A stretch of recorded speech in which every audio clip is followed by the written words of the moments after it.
Hi అండి, అందరికీ నమస్కారం. Welcome to Vijay media. ఇప్పుడే అందిన వార్త. సీఎంని బెదిరించిన విద్యార్థి అదుపులోకి తీసుకున్న పోలీసులు. లేటెస్ట్ అప్డేట్ రావడం జరిగింది. సో దానికి సంబంధించిన పూర్తి వివరం చెప్పడం కోసం నేను ఈ వీడియో చేస్తున్నాను. ఈ వీడియోని పూర్తిగా చూస్తే నేను చెప్పే సమాచారం మీకు బాగా అర్థమవుతుంది. అలాగే వీడియో నచ్చితే వీడియోకి లైక్ ఇచ్చి నన్ను సపోర్ట్ చేయండి. నా ఛానల్ ఎవరైనా చూస్తున్నట్లయితే కనుక తప్పకుండా సబ్స్క్రైబ్ చేసుకోండి. అప్పుడే నేను పెట్టే మరిన్ని వీడియో చూడడానికి అవకాశం ఉంటుంది. అలాగే వీడియోని లైక్ చేయడం వల్ల వీడియో కొంతమందికి రీచ్ అయ్యే ఇన్ఫర్మేషన్ మరికొంతమందికి రీచ్ అవుతుంది. సో లేట్ చేయకుండా మన వివరాల్లోకి వెళ్ళిపోదాం. కోల్కతాలోని ఆర్జీకర్ మెడికల్ కాలేజీలో 31 ఏళ్ల ట్రైనీ డాక్టర్పై హత్య ఘటన దేశవ్యాప్తంగా సంచలనం సృష్టించింది. నిందితులను కఠినంగా శిక్షించాలని వైద్య సిబ్బంది, విద్యార్థులతో సహా పలువురు నిరసన వ్యక్తం చేస్తున్నారు.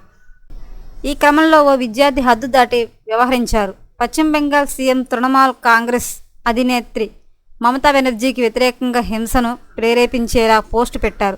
కేసు నమోదు చేసుకున్న పోలీసులు ఆ వ్యక్తిని అరెస్టు చేశారు.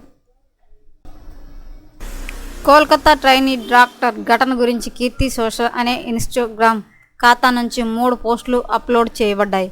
ఓ పోస్టులో ట్రైనీ డాక్టర్ చిత్రంను అప్లోడ్ చేశారు. మిగతా 2 పోస్టులు సీఎం మమతా బెనర్జీకి వ్యతిరేకంగా ఉన్నాయి.